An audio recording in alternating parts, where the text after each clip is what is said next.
한국 영상 당장 내리세요. 그러지 않으면 고소하겠습니다.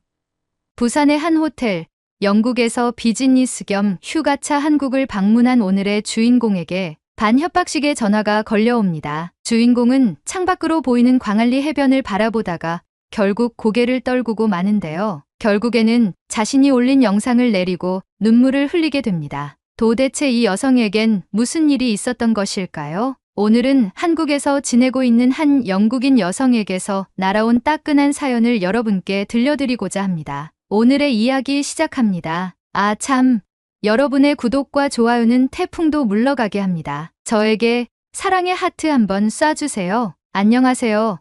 저는 영국 출신의 여행 유튜버 사라 밀러입니다. 저는 평소 세계 각지를 여행하며 다양한 문화를 소개하고 좋은 장소나 정보를 시청자에게 알려주는 영상을 제작하는 여행 크리에이터입니다. 제가 사연을 보낸 이유는 한국 때문에 제 영상을 눈물을 머금고 비공개를 해야 했던 웃지 못할 사건이 있어 이렇게 제보합니다. 평소와 다름없이 집에서 유튜브나 구글링을 하며 다음 여행지에 대한 고민을 하고 있었던 저는 지난달에 중국의 한 여행 업체로부터 매우 흥미로운 스폰서 제안을 받게 되었어요. 조건은 일주일 안에 2개의 중국 여행 영상을 업로드하고 중국이 여행하기 좋다는 내용의 긍정적인 면만 부각시키는 것이었죠. 특히 이미 잘 알려진 명소가 아닌 여행객들이 모르는 새로운 장소를 소개할 경우 추가 인센티브까지 제공하겠다는 파격적인 제안이었어요. 사실 처음에는 조금 망설였어요. 중국이라는 나라에 대해 알고 있는 정보는 워낙 방대한 땅에 수많은 유적지 및 유산이 산재해 있기 때문에 새로운 장소를 부각시키기에는 좋으나 과연 여행객들이 제 영상을 보고 관광지까지 찾아가려 할까에 대한 두려움이 첫 번째였고 중국에서 많은 것들이 제한적이라는 정보를 들었기도 했고 스폰서를 받고 진행하는 영상이다 보니 평소 제가 그동안 다뤄왔던 여행지들에 대한 영상과는 많이 다른 느낌이 들지 않을까 하는 생각이 들었죠. 하지만 금전적으로도 상당히 매력적인 제안이었고 무엇보다 이런 영상을 도전하는 것 자체가 제 유튜버 인생에 있어 새로운 도전이 아닐까 하는 생각이 강하게 들어서 해보고 싶은 마음이 요동쳤습니다. 그래서 결국 저는 이 제안을 수락하고 중국으로 떠날 계획을 세우기 시작했어요. 스폰서에서 제공해주는 비행기 티켓을 들고 공항으로 가서 중국으로 가는 비행기에 몸을 실은 저는 오랜 비행 끝에 중국에 도착할 수 있었어요. 제 컨셉은 중국의 스폰서의 요청대로 중국이 여행하기 좋은 나라라는 것을 각인시키는데 중요한 즉흥여행으로 컨셉을 잡고 최소한의 정보만 가지고 무작정 중국으로 출발하는 기획으로 시작하였죠. 하지만 중국에 도착했을 때 첫 번째 난관이 기다리고 있었습니다. 바로 인터넷 문제였죠. 중국에서는 구글, 유튜브와 같은 대중적인 주요 사이트에 접근할 수 없다는 건 알고 있었지만 막상 그 상황에 직면하게 되니 당황스럽더라고요. 미리 조사해둔 경로와 필요한 정보를 구글을 통해 확인하려고 했지만 중국에서는 구글 자체가 차단되어 있어서 전혀 접근할 수가 없었어요. 그래도 중국의 즉흥여행 컨셉으로 왔기 때문에 저는 중국의 사이트와 앱을 사용해 보려고 했지만 번역도 제대로 되지 않고 오류가 많아서 도저히 여행을 시작할 수 없었어요. 중국어를 잘 모르는 저로서는 이 문제를 해결하는데 상당한 시간이 걸렸고 공항에 도착하고 짐을 찾은 이후 한동안 멍하니 있을 수밖에 없었습니다. 결국 저는 VPN을 통해 우회하여 겨우 구글에 접속하였지만 중국의 인터넷이 너무 느리고 자주 끊겨서 진행 속도가 굉장히 더뎌지기 시작했어요. 결국 저는 이유심을 구매하였고 촬영 때는 유심 없이 진행하는 컨텐츠로 영상에 담아야겠다고 생각했습니다. 의자에 앉아 휴대폰을 확인하던 중 중국 스폰서로부터 메일이 도착해 있었습니다. 그런데 메일 내용이 기가 막혔어요. 메일에는 144시간 무비자 환승 정책을 강조해달라는 요청이 있었어요. 이 제도는 중국을 거쳐 다른 나라로 이동하는 외국인들에게 비자를 면제해주는 정책으로 중국을 경유하는 외국인들의 부담을 덜어주기 위해 마련된 것이었죠. 영국을 비롯해 54개국을 대상으로 하며 중국에 도착해 다음 목적지로 가는 항공권을 소지한 관광객들에게 적용되는 정책이었어요. 말 그대로 중국을 경유하며 무비자로 중국의 여행지를 자유로이 즐길 수 있는 혜택이라는 것을 강조해달라는 내용이었죠. 하지만 이 정책이 있다는 것을 저 역시 이번 메일을 받고 처음 알았어요. 다행히 저는 중국으로 오기 전부터 최종 목적지를 일본으로 설정하고 평소 가고 싶었던 한국을 거쳐 일본으로 여행할 계획을 세워두었기 때문에 이 정책이 저에게도 해당된다는 사실에 이건 영상에 담을 수 있겠다는 생각을 할 수 있었습니다. 그래서 저는 영상에 담아보자고 결심하며 카메라를 켰어요. 베이징 공항에서 상당 시간 보냈음에도 불구하고 저는 공항에 막 도착한 것처럼 영상을 찍기 시작했어요. 공항의 첫 인상은 꽤나 현대적이고 잘 관리되어 있다는 것을 담아내며 공항의 전체 모습을 찍기 위해 잠시 밖으로 나가서 촬영을 한 후 다시 내부로 들어왔죠. 이때까지만 해도 장소와 경치를 보여주는 것이니 순탄한 느낌이 들었죠. 하지만 내부로 들어와 숙소로 이동하기 위해 경로를 묻는 쪽으로 컨셉을 잡고 안내데스크의 직원에게 질문을 했을 때 영어를 잘하는 직원이 거의 없다는 점에서 조금 당황했어요. 물론 휴대폰으로 VPN을 사용하여 직접 경로를 찾아볼 수도 있겠지만 중국이 여행을 하기 좋다는 긍정적인 면을 부각시키기로 했기 때문에 이 또한 자연스럽게 진행이 될 줄 알았죠. 하지만 의사소통에 불편함이 생겨서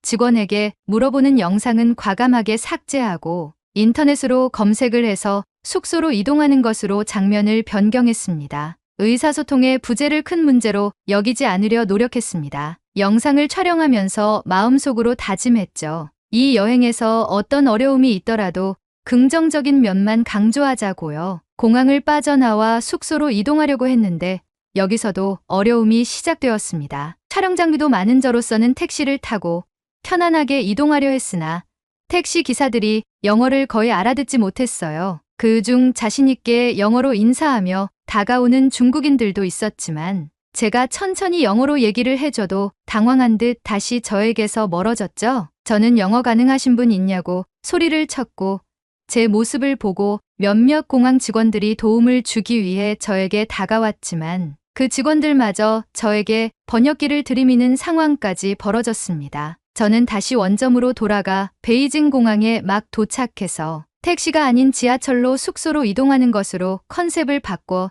재촬영을 했습니다. 약간의 연기가 섞이긴 했지만 저는 중국의 좋은 면을 강조하자고 마음속으로 계속 되뇌이며 지하철 탑승구로 몸을 옮겼죠. 다행히 지하철은 생각보다 깔끔하고 편리했어요. 지하철 내부의 청결함과 공공시설의 상태는 놀라웠고 이런 모습은 영상에 잘 담아야겠다는 생각이 들었습니다. 하지만 지하철을 타고 영상을 찍으며 지하철이 출발하길 기다리던 도중 또 다른 충격적인 경험을 하게 되었어요. 갑자기 코를 찌르는 냄새가 나기 시작했는데 옆자리에 앉은 중국 여성 2명이 한눈에 봐도 알아볼 수 있는 형태의 오리머리를 손에 들고 뜯어먹고 있는 것이었습니다. 오리머리의 형태가 너무 선명했고 눈알이 없는 오리머리를 아무렇지 않게 뜯고 있는 중국 여성들을 보면서 저는 순간적으로 멈칫했지만 유튜버로서 이런 상황을 받아들이고 참아내야 한다고 되뇌이며 촬영에 임했죠. 중국 여성들에게 말을 걸었고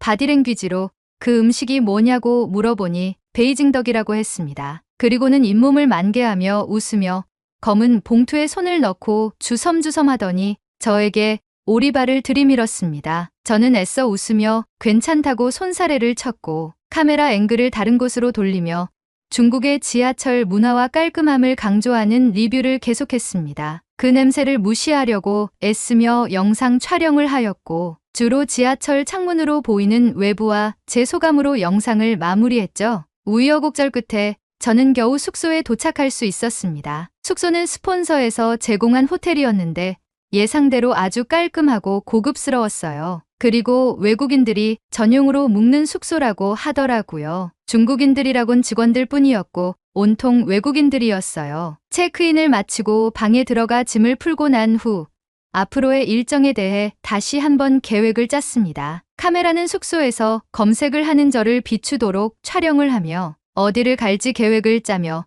검색을 하던 와중에 베이징 근교에 고북수진이라는 중국 민속 테마파크가 있다는 정보를 찾았어요. 2014년부터 운영된 이곳은 아직 널리 알려지지 않은 명소여서 리뷰가 적었지만 중국의 전통 문화를 체험할 수 있는 다양한 콘텐츠가 있다고 했어요. 사진으로 봤을 때도 테마파크를 가로지르는 운하와 중국의 전통 건축물 양식 등으로 꾸며진 익스테리어들이 매력적이었습니다. 저는 이곳을 영상으로 만들어서 스폰서의 인센티브를 받을 수 있는 좋은 기회라는 생각에 다음 날 이곳을 방문하기로 결정하고 하루를 마무리했습니다. 물론 이동하는 길을 미리 다 스크린샷으로 캡처를 한 뒤에 말이죠. 다음 날 아침 저는 고북수진으로 떠났습니다. 그런데 생각보다 이동이 훨씬 어려웠습니다. 모든 대중교통의 모든 결제가 QR코드로 이루어져 있었고 위챗페이 같은 현지 결제 시스템을 이용해야 했기 때문이었죠. 외국인인 저에게는 이런 결제 방식이 너무나도 생소하고 복잡했습니다. 심지어 중국 내에서 이뤄지는 결제라서 현금을 사용하려고 해도 사용이 되지 않았어요. 나중에 알게 된 사실이지만 위조 지폐가 하도 많아서 현금보다는 전자상거래를 주로 하고 현지 통화로 바로 받을 수 있는 QR 결제로만 진행하려고 한다는 거예요. 평소 다른 나라에 갔을 때는 카드나 스마트폰에 있는 페이 앱으로 손쉽게 할 수 있는데 중국의 정치 체제 때문인지 독보적인 시스템을 운영해서 관광객들에겐 어려움이 되었죠. 하지만 저는 스폰을 받은 유튜버였고 중국 홍보 영상을 제작해야 했기에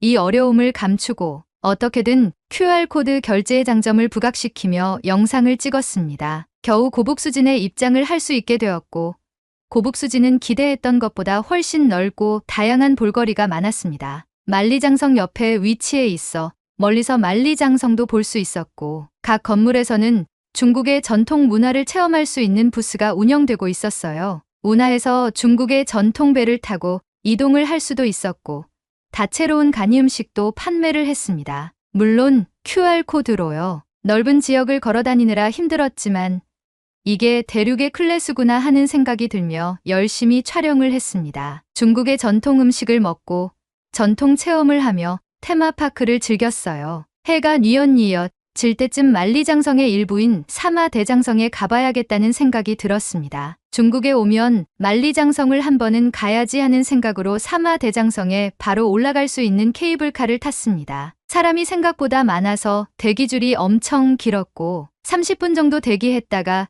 저는 중국인들과 함께 케이블카에 탑승했습니다. 중국어가 제 귀에 사정없이 꽂혔지만 케이블카 창밖으로 보이는 장엄한 만리장성의 풍경을 보니 그런 불편함은 모두 잊을 수 있었습니다. 사마대장성에 도착해서 만리장성을 걸으며 영상을 찍고 중국의 거대한 유산을 몸소 체험하였습니다. 그리고 해가 진 이후 광장에서 열리는 분수쇼와 드론쇼를 보기 위해 내려갔습니다. 관광객은 더 많아졌고 수많은 사람들이 움직이며 마치 제 몸이 바다에 휩쓸리듯 광장으로 내려가다 보니 몸이 조금 힘들었지만 카메라 렌즈 앞에서는 밝은 표정을 지으며 최선을 다해 영상을 촬영했습니다. 분수쇼와 드론쇼는 정말 아름다웠습니다. 건물에 비치는 조명과 영상에 맞게 분수가 터져나왔고 수많은 드론들이 밤하늘을 수놓으며 멋진 장면을 연출했고 저는 그 순간을 영상에 담아낼 수 있어 뿌듯했습니다. 고되지만 나름 즐거운 하루를 보낸 후 숙소로 돌아와 외장하드에 영상을 옮기도록 세팅을 해놓고 씻고 나와서 다음 날을 기약하며 잠에 들었습니다. 다음 날은 전날의 피로가 너무 커서 인센티브고 뭐고 다 필요 없다는 마음으로 베이징의 대표적인 관광지인 자금성으로 향했습니다. 도착하고 나서야 인센티브에 대한 아쉬움이 생기긴 했지만 장기 여행을 위해선 건강이 우선이었기 때문에 자금성을 선택한 것에 후회감은 재빨리 사라졌죠. 하지만 재빨리 사라진 후회감은 짧은 시간에 다시 피어올랐습니다. 자금성으로 가는 길에 예상치 못한 일이 벌어졌어요. 길을 가던 중 한 중국인 노숙자가 저에게 다가와 QR코드를 들이밀며 머니라고 외치는 것이었어요. 처음에는 그 의도를 전혀 이해하지 못했지만 알고 보니 중국에서는 구걸할 때도 QR코드를 사용한다는 것을 알게 되었습니다. 이 상황이 어이없고 동시에 신기하게 느껴졌어요. 아니, 얼마나 위조 지폐가 판을 치면 돈을 구걸하는 사람도 QR코드를 발급받아 앵벌이를 하는지 신기하고 경이로웠죠. 가볍게 그 상황을 지나쳐 자금성에 도착한 저는 다른 관광객들처럼 자금성의 웅장한 모습을 담아냈습니다. 그동안의 촬영 노하우를 총동원하여 속전속결로 영상을 마무리했어요. 물론 저는 유튜버기 때문에 그래도 약간의 차별화를 두기 위해 중국 전통 복장을 입고 촬영을 진행했고 전통 복장을 입은 외국인이 신기한지 사진 요청이 많이 와서 즐겁게 찍어주고 왔습니다. 모든 촬영을 마친 후 허기가 져서 근처 음식점에 들러 테라스 자리에 앉아 음식을 주문했습니다. 찍은 영상들을 돌려보며 영상을 어떻게 편집할지 고민하던 중 음식이 나왔습니다. 하지만 음식이 너무 짜고 자극적이어서 몇 입 먹지 못했어요. 전날 먹었던 음식과는 전혀 다른 음식의 맛에 인상을 찌푸리며 물을 입에 머금고 가글을 하며 밖을 내다보니 중국인 노숙자들이 배를 드러내고 저를 뚫어져라 쳐다보고 있었습니다. 그들의 눈빛과 행동이 너무 불편하게 느껴졌어요. 저는 가글한 물을 목으로 다시 넘기며 찝찝함이 들었고 눈치가 보여 다시 음식을 먹어보려 했지만 저를 쳐다보던 중국인들이 바닥에 침을 뱉으며 길거리에서 담배를 피우며 계속 인상을 써서 저의 식욕을 떨어뜨렸어요. 결국 음식을 거의 남긴 채 황급히 짐을 챙겨서 숙소로 돌아갔습니다. 숙소에 돌아와 전날과 같이 외장하드로 영상을 옮겨놓고 씻고 와서 개운한 기분으로 중국에서의 이틀 동안 찍었던 영상을 편집하려 했지만 역시 또 문제가 발생하고야 말았습니다. 제가 주로 사용하는 영상 편집용 소스를 다운로드하는 사이트가 중국에서는 우회를 해도 접속이 되지 않았기 때문이죠. 편집용 소스를 가져오지도 못하고 영상의 퀄리티가 낮아지는 것을 실감하다 보니 중국에서 작업하는 것이 너무 어렵다는 것을 깨달았습니다. 이 상황에 대해 스폰서에게 이야기를 전했더니 퀄리티가 좋지 않아도 되니 빨리 편집을 마치고 영상을 우선 제출하라고 했습니다. 영상 편집본을 우선 받고 검수를 한 뒤 업로드 승인 여부를 알려준다고 하니 영상 업로드는 추후에 하라는 스폰서의 말에 뭔가 감시받는 듯한 느낌이 들어 조금 기운이 빠졌지만 어쩔 수 없이 이틀에 걸쳐 편집을 마무리했고 다소 불만족스러운 상태로 영상을 제출했습니다. 다행히 승인을 받았지만 스폰서와의 협업이 이렇게 힘들 줄은 몰랐습니다. 중국에서 5일을 보낸 후 드디어 한국으로 이동하게 되었습니다. 한국에 도착하자마자 느낀 첫인상은 말로 표현하기 힘들 정도로 좋았습니다. 공항에서부터 깨끗하고 잘 정돈된 분위기가 느껴졌고 무엇보다 인터넷 사용이 자유로워 정말 좋았어요. 서울로 이동하기 전에 공항에서 중국 스폰서 영상을 마무리해 업로드하고 스폰서에게 완료 메일을 보냈습니다. 이제부터는 온전히 저만의 여행을 즐길 수 있다는 생각에 마음이 한결 가벼워졌습니다. 서울로 가는 길, 지하철을 이용했는데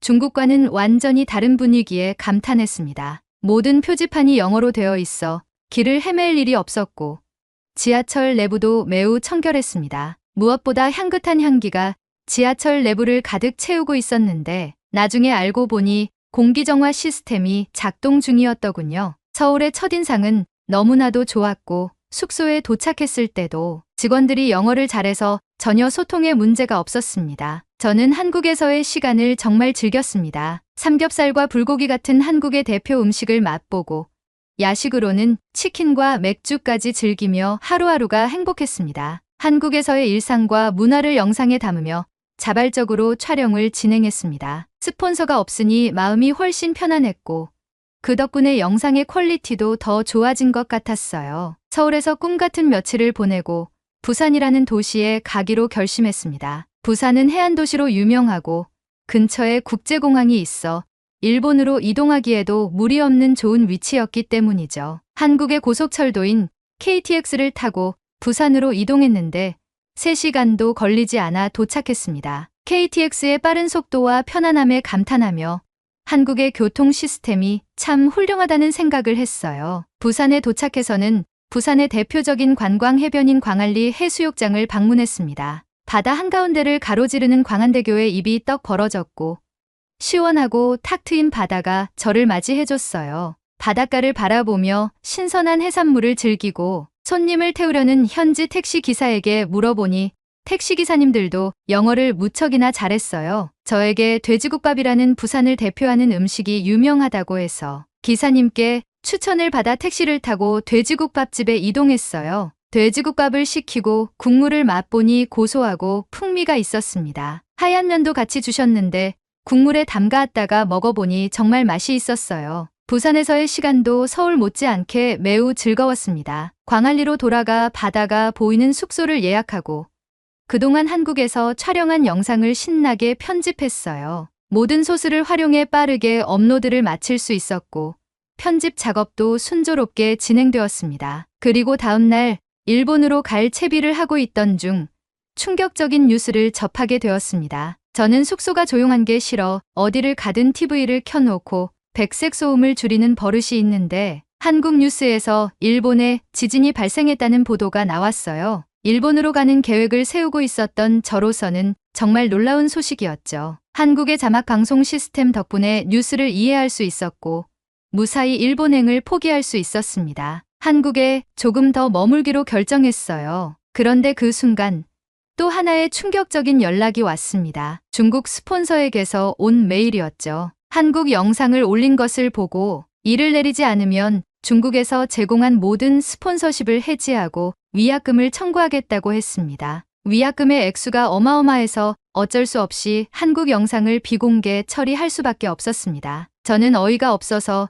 나중에 이성을 차린 후 중국의 스폰서에 연락을 했습니다. 왜 그런 요구를 하는지 물어보니 답변이 참 어이가 없었습니다. 중국의 여행업체는 제가 올린 중국의 영상이 좋은 반응을 일으키고 퀄리티도 좋다고 했는데 바로 이어서 한국 영상이 올라오고 중국과 한국이 자연스레 비교되는 영상처럼 보이니 중국 관광지의 이미지에 악영향을 줄 수도 있다는 거예요. 올리려면 차라리 중국과 인접하지 않은 나라들 영상을 우선 올리다가 시간이 지나고 나중에 한국을 올리라는 황당한 주장을 펼치는 겁니다. 저는 일단 알겠다고 하고 전화를 끊고 난 후 돌이켜 생각하다 보니 정말 어이가 없었습니다. 한국에서의 즐거웠던 추억을 하루빨리 구독자와 공유하고 싶었는데 그러지 못해서 우울함이 커져갔죠. 일본에서 일어난 지진 때문에 일본에 갈 수 없는 아쉬움과 한국 영상을 비공개 처리한 우울한 마음이 겹쳐 몸과 마음이 처졌습니다. 이런 기분을 달래기 위해 저는 숙소를 나와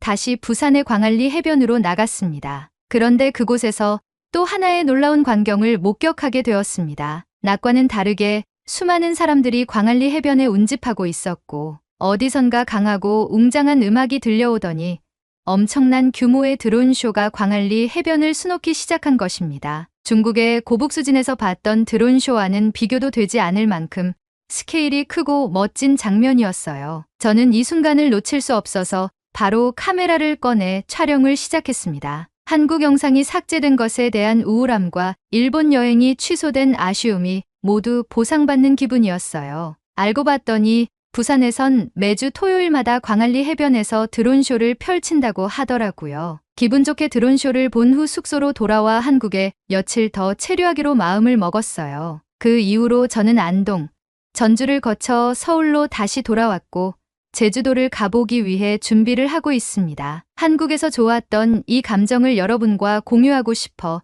이렇게 사연을 보냅니다. 지금은 한국 영상을 내려놓은 상태지만 나중에 재편집하여 다시 올릴 예정이에요. 이번에는 광안리의 멋진 드론쇼와 함께 안동, 전주, 제주도의 모습도 담을 생각이에요. 중국 스폰서에게 들키면 안 되기 때문에 제 유튜브 채널은 익명으로 해주시길 바랍니다. 혹시나 유튜브에서 이와 비슷한 내용을 보신다면 좋아요 한 번만 눌러주시면 감사하겠습니다. 고맙습니다. 한국에서 영국 올빼미가 물어다 준 따뜻한 사연 어떠셨나요? 자신이 좋아하는 것을 공유하고 싶어 유튜브 영상으로 만드는 모든 분들을 응원합니다. 저도 응원을 받아보고 싶습니다. 오늘의 사연이 마음에 드셨다면 구독, 좋아요 부탁드리겠습니다. 장마와 태풍으로 인한 호우 때문에 수해 피해가 심각합니다. 여러분의 가정에 수해 피해가 없기를 진심으로 기도드리며 오늘의 이야기 마치겠습니다. 시청해주셔서 감사합니다. 아니, 이게 말이 돼? 한국에게 이런 대재앙이? 한국으로 여행 온 여성 인플루언서. 지하철을 타고 이동 중에 창문 밖에 한국의 모습을 보고 경악하고 있습니다. 하지만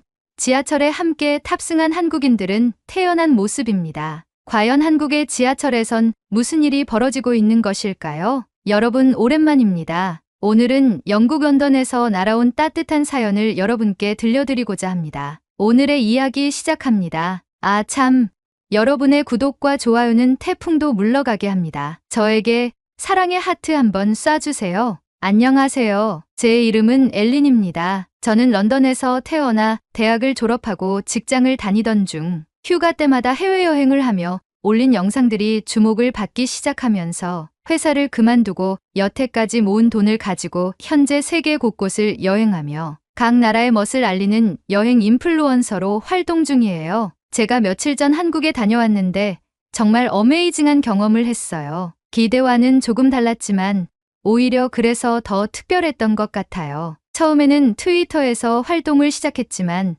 요즘은 인스타그램에 여행 쇼츠 영상을 주로 올리고 있답니다. 여행 인플루언서를 시작하며 제가 방문하는 나라들은 보통 짧게는 5일, 길게는 3주까지 머물면서 유명한 장소뿐만 아니라 잘 알려지지 않은 장소들까지 발견하며 영상을 찍고 업로드를 해요. 아직 유명 여행 유튜버나 인스타그래머만큼 많은 팔로워를 보유하고 있진 않지만 여행이 주는 감성과 각 나라마다 가지고 있는 독특한 색깔에 매료되고 중독되어 버려서 천직으로 삼고 열심히 하고 있답니다. 한국에서의 여행이 제게 아주 큰 의미로 다가왔기에 이렇게 사연을 보냅니다. 저는 필리핀, 싱가포르를 거쳐 일본 홋카이도에서의 여행을 마치고 다음 여행지는 어디로 갈까 고민을 하던 찰나 일본 바로 옆에 있는 한국으로 넘어가 보기로 했어요. 한국은 최근 전 세계적으로 한국 문화가 정말 핫하잖아요. K-팝으로 시작해서 K-푸드, K-드라마 등 전 세계인의 사랑을 받고 있는 한국이라는 땅에서 직접 영상을 찍고 한국의 문화를 깊숙이 느낄 수 있는 영상까지 만들어서 올리면 조회수와 좋아요가 폭발할 것 같다는 생각이 들었죠. 그래서 저는 무작정 비행기 티켓을 사서 신치토세 공항으로 출발했어요. 하지만 처음부터 순탄하지 않았죠. 한국의 기상 상황 때문에 비행기가 결항됐다는 소식을 듣게 된 거예요. 정말 당황스러웠지만 그렇다고 포기할 수는 없잖아요. 저는 무조건 한국으로 들어가겠다는 생각이 제 머릿속을 잠식하더니 결국 간신히 비행기 티켓을 다시 구해서 비행기에 탑승하였고 걱정과 달리 비행기는 이륙하였고 인천공항으로 향했어요. 한국으로 가는 짧은 비행 중에도 기상이 좋지 않아서 비행기가 좀 요동쳤지만 그래도 한국에서 오래 머물 계획을 하고 맑은 날이 오면 많이 찍어 올려야지 하는 기대를 하면서 설레는 마음으로 한국에 도착했어요. 그렇게 저는 인천공항에 도착했고 깔끔하고 조용한 내부에 비해 밖은 혼란 그 자체였어요. 비가 내리는데 휘몰아치는 수준이었죠. 이런 날씨에 비행기가 착륙을 했다는 것 자체가 믿기지 않을 정도로 하늘에서 많은 비를 뿌리고 있었어요. 비의 기세에 휴대폰으로 일기예보를 찾아봤는데 깜짝 놀라고 말았죠. 일기예보에는 모든 요일이 다 비로 표시되어 있는 거예요. 심지어 제가 도착한 다음 주에도 계속 비예보가 되어 있었죠. 이렇게나 많은 비가 온다는 게 믿기지 않았어요. 런던보다 많은 비를 뿌린다는 게 이해가 되지 않았죠. 제가 컨텐츠에서 봤던 한국의 모습은 맑고 청명하고 아름다운 하늘을 보여주는 한국의 모습이었고 여름의 한국 날씨는 무더울 것이라는 내용도 찾아봤던 터라 당혹감을 감출 수 없었죠. 비가 쏟아져서 한국의 멋진 모습을 제대로 영상에 담지 못할까봐 걱정이 되기 시작했어요. 하지만 포기할 순 없었죠. 마음을 다잡고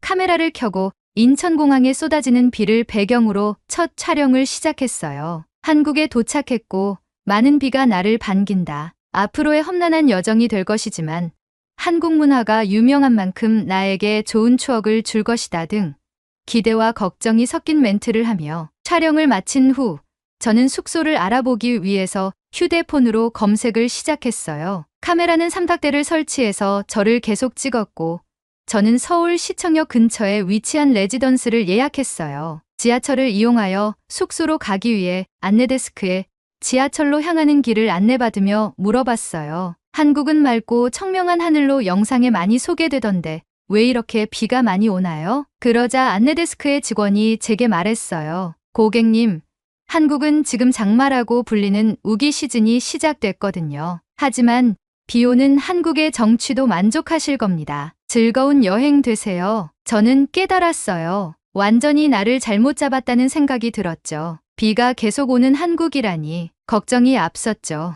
그래도 이왕 이렇게 된 거 안내데스크에서 직원이 말한 대로 비 오는 한국의 정취도 좋겠지라는 생각을 하며 지하철로 향했어요. 숙소로 이동하기 위해 지하철을 타고 가는데 비가 오는 중에도 한국에 있다는 생각만으로 설렘을 느꼈어요. 평소 한국 문화와 컨텐츠를 많이 즐긴 저로서는 성지에 들어와 있는 것처럼 기분이 좋았죠. 지하철이 달리는 중에 지상으로 올라오며 한강 다리를 건널 때 창밖으로 보이는 드넓은 한강과 주변의 건물들을 보니 한국에 와 있다는 사실이 더욱 실감났어요. 비가 많이 와서 지하철에서 내린 후 지하철역 안에 위치한 편의점에서 우산을 사고 숙소로 향했죠. 숙소에 도착하자마자 비에 젖은 옷을 갈아입고 간편한 복장으로 갈아입은 후 밖으로 나왔어요. 이왕 즐기는 거 제대로 즐겨보자는 마음에 한국에서 가장 먼저 가보고 싶은 곳으로 향했죠. 제가 가장 먼저 가보고 싶은 곳은 경복궁이었어요. 한국의 전통과 현대가 어우러진 그곳이 정말 궁금했거든요. 비록 비가 내리고 있었지만 그 우중충한 날씨에도 불구하고 공항의 안내데스크 직원의 말처럼 경복궁이라면 한국의 정취와 멋을 담아낼 수 있을 거라고 생각했어요. 경복궁으로 걸어가며 이동하는 길에 드넓은 광장이 눈에 보였어요. 광장에 도착하니 양옆으로 높이 솟은 현대적인 건물들이 광장을 감싸고 있었고 그 사이로 경복궁의 입구가 보였어요. 정말 현대와 전통이 잘 어우러진 느낌이었죠. 그 와중에 두 명의 동상이 아주 눈에 띄었어요. 마치 우리 런던에서 빅토리아 여왕비나 윈스턴 처칠경의 동상이 국회의사당 앞에 서 있는 모습과 흡사했죠. 광장에 가까이 다가가니 이순신이라는 장군의 동상과 세종이라는 왕의 동상이 있었어요. 나라를 대표하는 인물들의 동상일 것이라는 추측이 들었던 저는 가까이 가서 내용을 살펴봤어요. 이순신 장군은 과거 일본의 수백 척의 수군을 단 13척의 군함으로 막아낸 영웅이고 세종왕은 한국이 사용하는 한글을 창제한 왕이더라고요. 어떻게 보면 지금의 대한민국을 있게 한 대단한 인물들이라 경복궁 앞 광장에 이렇게 커다란 동상으로 모셔놓았구나 하는 생각이 들었어요. 빠지지 않고 이런 부분도 촬영하며 카메라를 놓지 않고 경복궁으로 향하는 길에 광장 지하로 내려가는 입구가 보였어요. 많은 비가 오고 있는데도 불구하고 지하에 물이 차지 않은 것처럼 보여 호기심에 내려가 봤어요. 광화문 광장이라고 적혀있는 입구로 들어서니 다양한 시설들이 잘 운영되고 있었어요. 특히 이순신 장군과 세종왕의 업적을 다룬 전시관이 눈에 띄어 구경을 시작했죠. 카메라로 일일이 담으며 이순신 장군이 일본군에게 나라를 뺏기지 않기 위해 고군분투하고 승리하는 영상과 내용들을 보며 감탄하였고 세종왕이 백성들을 위해 글자를 창제했다는 얘기를 보고 정말 인상적이다라고 느꼈어요. 이 정도의 업적이면 충분히 한국의 수도 서울의 중심부에 우뚝 솟아 있어도 되겠다는 생각을 했죠. 전시관 구경을 마치고 경복궁의 정문으로 향했어요. 해설 표지판을 읽어보니 이 정문은 광화문이라고 명시되어 있었어요. 저는 생각했죠. 아, 그래서 여기가 광화문 광장이구나. 그렇게 이해가 쏙쏙 들어오며 광화문을 지나는데 경복궁의 장엄한 전경이 눈앞에 펼쳐지며 한국의 전통 건축물의 멋을 그대로 느낄 수 있었어요. 비가 와서 그런지 더욱 고요하고 신비로운 분위기가 감돌았죠. 이게 바로 비 오는 날의 한국의 정취인가 하는 생각이 들었죠. 그런데 그 순간 갑자기 하늘에서 천둥번개가 치며 바람이 거세지기 시작했어요. 비도 점점 강해져서 우선 몸을 피해야겠다는 생각에 근처에 비를 피할 수 있을 만한 건물로 뛰어 들어갔죠. 비를 피하면서 다시 경복궁을 바라보는데 어디서 본 듯한 느낌이 들었어요. 네, 맞아요. 킹덤이라는 넷플릭스 시리즈가 떠오르는 거예요. 과거 한국의 전통 배경에 좀비들이 나오는 드라마였는데 지금의 경복궁과 비 오는 날씨가 마치 킹덤의 한 장면처럼 느껴졌어요. 그 순간 문득 이 분위기를 영상에 담아보면 정말 좋겠다는 생각이 들었어요. 그래서 우산을 챙겨 들고 다시 밖으로 나가 경복궁의 어둡고 무서운 분위기 느낌을 내며 카메라에 담기 시작했어요. 보통의 인플루언서들은 밝고 화사한 경복궁의 모습을 남기겠지만 저는 조금 다르게 마치 좀비의 시점에서 경복궁을 담아보기로 했죠. 그렇게 비를 맞으며 촬영을 다 마친 후 기쁜 마음으로 경복궁을 나왔어요. 경복궁 옆에 카페거리가 있다고 해서 찾아가는 길에 다시 비가 억수같이 쏟아지기 시작했어요. 저는 도저히 이대로는 촬영이 힘들 수도 있겠다고 생각하여 황급히 숙소로 돌아가기 시작했어요. 로비에 도착한 후 방에 들어서자마자 옷을 벗고 샤워를 한 후 머리와 몸을 말리며 창밖을 바라봤어요. 창밖에 비 내리는 모습을 보니 다시금 걱정이 앞섰어요. 비가 오는 서울에서 컨텐츠는 하나 건지긴 했지만 맑은 날에 서울도 담고 싶다는 생각이 들었어요. 혹시나 일기예보가 바뀌었을까 생각하며 일기예보를 확인하니 계속 비 소식만 있었어요. 그러다 깜짝 놀랄 만한 사실을 알게 되었죠. 안내데스크의 직원이 안내해 줬던 장마라는 것을 검색해 봤는데 한국에서 1년 중 가장 비가 많이 내리는 기간이 장마라는 거예요. 길게는 한 달까지도 비가 올 수 있다는 걸 알게 되었고 이대로 맑은 날에 한국을 찍을 수 없는 것인가 하는 생각에 우울해지기 시작했어요. 그 순간 밖으로 나가기 싫어지며 일단 경복궁에서 찍었던 영상을 편집해 올려본 뒤 잠에 들었어요. 다음 날 우울한 기분을 만회하고자 기분 전환을 위해 헤어샵을 찾아봤어요. 한국의 K-뷰티가 전 세계적으로 이목을 끌고 있고 저는 여행할 때마다 그 나라의 헤어샵에 방문해서 그 나라만의 특색 있는 머리를 해보는 컨텐츠를 자주 만들곤 했거든요. 레게 머리도 해보고 염색도 해보고 두피 마사지도 받아보며 각국을 돌아다니며 머리를 이용한 컨텐츠를 해봤었는데 이번엔 한국 아이돌 스타일로 머리를 해보고 싶어서 헤어샵을 찾았어요. 지하철로 이동을 해서 청담이라는 곳으로 향했어요. 제가 갔던 헤어샵은 예약제로 운영되는 헤어샵이었는데 다행히 시간이 맞는 디자이너가 있어서 바로 머리를 할 수 있었죠. 아이돌처럼 머리를 스타일링하며 컨텐츠 촬영을 위해 카메라까지 설치하고 메이크업까지 받았어요. 평소 K-팝에서 보던 아이돌들의 찰랑이는 머릿결로 탈바꿈되고 밝고 매끄러운 톤으로 메이크업이 되는 저를 보며 너무 뿌듯했어요. 결제를 하고 밖으로 나와 카메라로 연신 제 얼굴을 찍다가 문득 이 모습으로 한국의 번화가를 돌아다녀보고 싶다는 생각이 들었어요. 휴대폰으로 검색을 해봤는데 홍대 입구가 젊은이들이 많이 모이는 번화가라고 해서 저는 홍대 입구로 향했어요. 지하철을 타고 홍대 입구로 이동하는 와중 제 귀를 의심하는 사건이 벌어졌어요. 지하철 내부에서 안내방송이 흘러나왔어요. 장마 때문에 지하철역이 침수되었습니다. 열차는 이번 역에 정차하지 않고 지나갑니다. 다음 역에서 정차가 가능하니 이 점 참고하시기 바랍니다. 는 안내 방송이 나왔어요. 침수된 지하철역을 지나서 지하철은 그대로 운행된다는 거예요. 말이 안 됐죠. 침수된 역을 어떻게 지나간다는 건지 이해가 안 갔어요. 혹여나 물이 지하철 내부로 들어오면 어쩌나 걱정을 했어요. 그 순간 지하철이 서행하면서 침수된 역을 조심스럽게 통과하는데 창밖을 보고 경악했어요. 물이 가득 찬 창밖 풍경을 보며 지하철 선로에는 물이 없다는 사실에 정말 놀랐어요. 알고 보니 지하철에 설치된 차단문이 선로로 들어올 뻔한 물을 막아주고 있었던 거였어요. 이걸 보고 너무 신기해서 휴대폰으로 영상을 찍었어요. 계속 창밖을 보면서 놀라고 있는데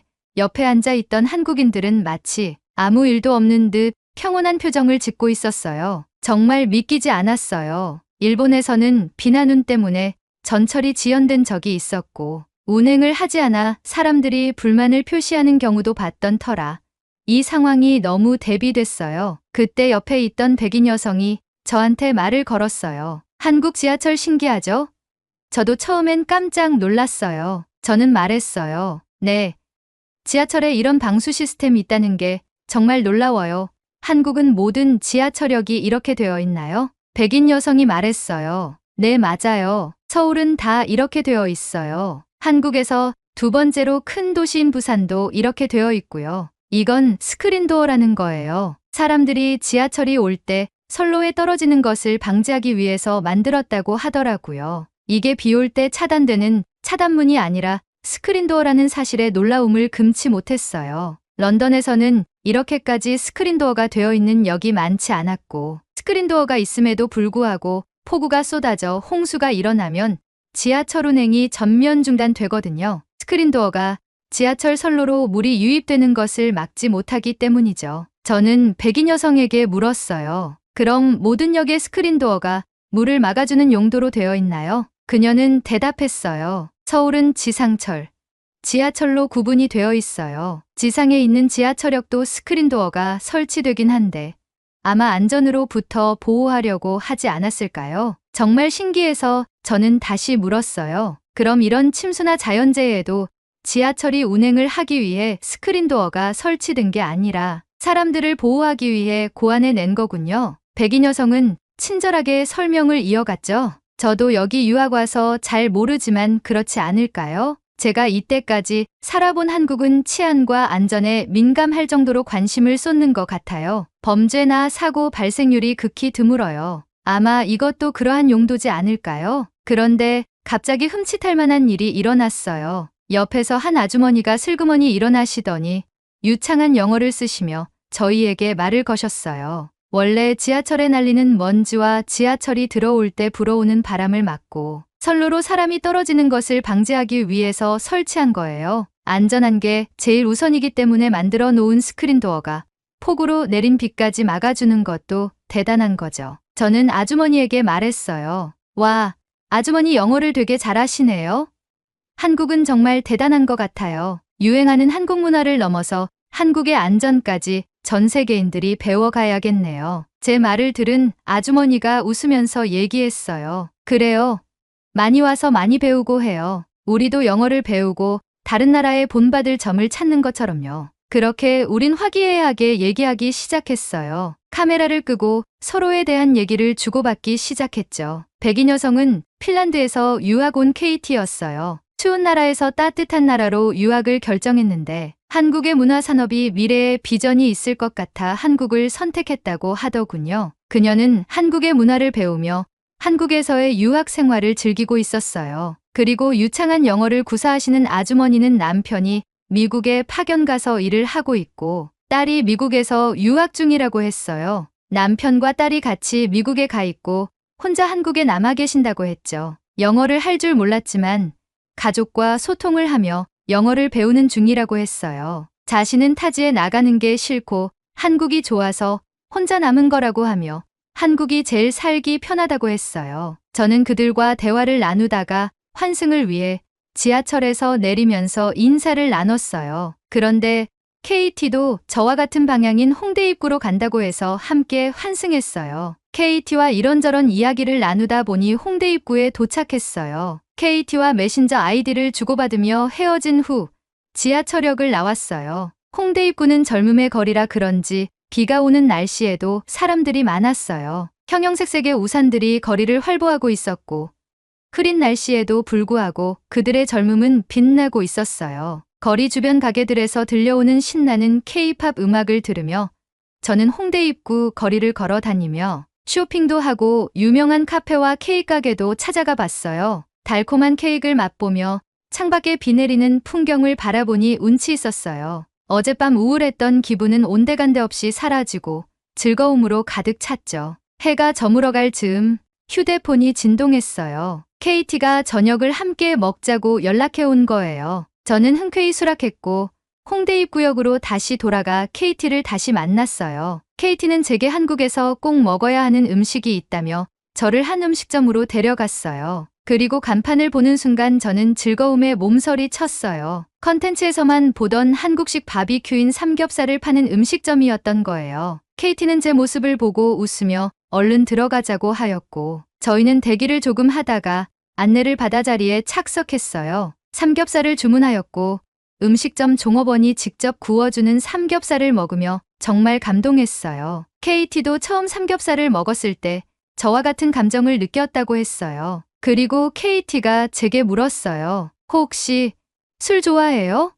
삼겹살에는 한국식 술을 먹어야 돼요. 저는 좋다고 말했어요. KT가 자연스레 한국말로 주문을 하였고 우리는 한국식 소주와 맥주를 섞어 마시는 소맥이라는 것도 함께 마셔봤어요. KT가 술을 섞어주는데 한국 컨텐츠에서 봤던 장면이 떠올랐어요. 같이 잔을 부딪히고 소맥을 한번 마셔봤는데 정말 깔끔하고 목 넘김이 좋더군요. 우리는 맛있는 음식을 즐기며 이런저런 이야기를 나눴어요. KT는 제 인스타그램을 팔로우해주고 영상을 올리면 좋아요도 많이 눌러주겠다고 했어요. 그렇게 우리는 맥주집으로 자리를 옮겨 더 많은 이야기를 나눈 후에 헤어졌어요. 다음 날 아침부터 많은 비가 내리기 시작하기도 하고 전날 먹은 술 기운인지 머리도 조금 아파서 그날은 전날 찍은 영상을 편집해서 올리기로 했어요. 2가지 영상으로 만들었죠. 하나는 한국 지하철의 놀라운 방수 시스템을 다룬 영상, 또 하나는 삼겹살과 소맥의 매력을 소개하는 영상이었어요. 영상을 편집하고 배경음악도 넣어서 업로드했어요. 업로드를 마치니 허기가 지기 시작해서 뭘 먹을까 하던 참에 창밖을 보니 비가 거의 그쳤더군요. 저는 밖으로 나가 밥을 먹고 서울타워에서 야경을 보기로 결심하고 밖으로 나왔어요. 미스트처럼 가는 비가 내리고 있었지만 우산을 챙겨 들고 천천히 걸어 나갔어요. 서울타워까지는 생각보다 금방 도착했고 케이블카를 타고 올라가면서 서울의 멋진 경치를 찍었어요. 케이블카가 정상에 도착하고 서울타워 인근의 음식점에서 음식을 사서 한국의 전통 건축물처럼 보이는 쉼터에 앉아 음식을 먹으며 경치를 감상하는데 갑자기 비가 그치더니 햇빛이 바닥에 들이우기 시작했어요. 저는 밝은 햇빛을 받는 서울의 모습을 보고 싶어 황급히 채비를 하고 서울타워 전망대로 올라갔어요. 엘리베이터 문이 열리고 전망대에 가까워지는 순간 저는 감동하고 말았어요. 먹구름 사이로 비추는 햇빛이 주변을 붉게 물들이기 시작하며 아름다운 노을이 펼쳐지고 있는 게 아니겠어요? 구름 사이로 비추는 따뜻한 햇빛이 서울 도심을 아름답게 감싸고 있었고 마치 한국에 도착한 이후로 내 마음속 우중충함을 보상받는 기분이 들었어요. 아주 아름다운 서울의 전경에 먹먹한 마음이 들기 시작했죠. Every cloud has a silver lining. 비바람이 몰아치는 날씨라도 언젠가 해가 뜨기 직전에 구름이 보이기 마련이다라는 뜻이라는 영국 속담이 생각이 났어요. 그때 갑자기 제 휴대폰이 진동하기 시작했어요. 저는 누구에게 전화가 오는 것인가 하는 생각에 휴대폰을 주머니에서 꺼내 확인을 했는데 화면을 보는 순간 멍해질 수밖에 없었어요. 어제 올린 영상들이 폭발적인 반응을 얻으며 수많은 알림이 울리고 있었어요. 수많은 사람들이 좋아요를 누르고 팔로우까지 해주고 있었던 거예요. 끝없이 울리는 휴대폰 진동에 너무 놀라서 잠시 내려놓을까 하다가 이 기회를 놓칠 수 없다고 생각해 바로 라이브 방송을 켰어요. 서울타워에서 바라보는 노을을 함께 공유하고 싶었거든요. 방송을 켜니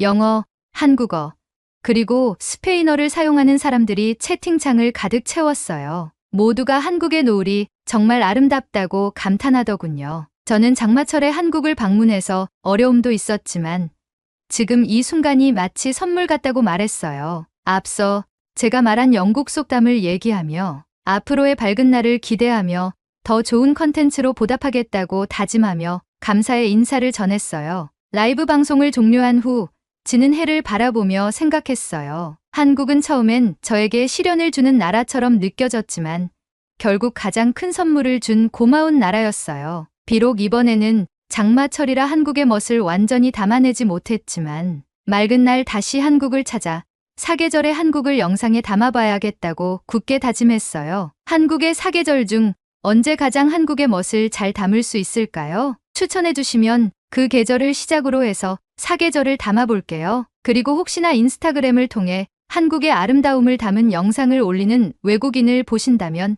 저라고 생각해주시고 좋아요 많이 눌러주시면 감사하겠습니다. 한국 사랑합니다. 오늘의 이야기는 여기까지입니다. 오늘의 사연이 마음에 드셨다면 구독, 좋아요 부탁드리겠습니다. 장마와 태풍으로 인한 호우 때문에 수해 피해가 심각합니다. 여러분의 가정에 수해 피해가 없기를 진심으로 기도드리며 오늘의 이야기 마치겠습니다. 시청해주셔서 감사합니다.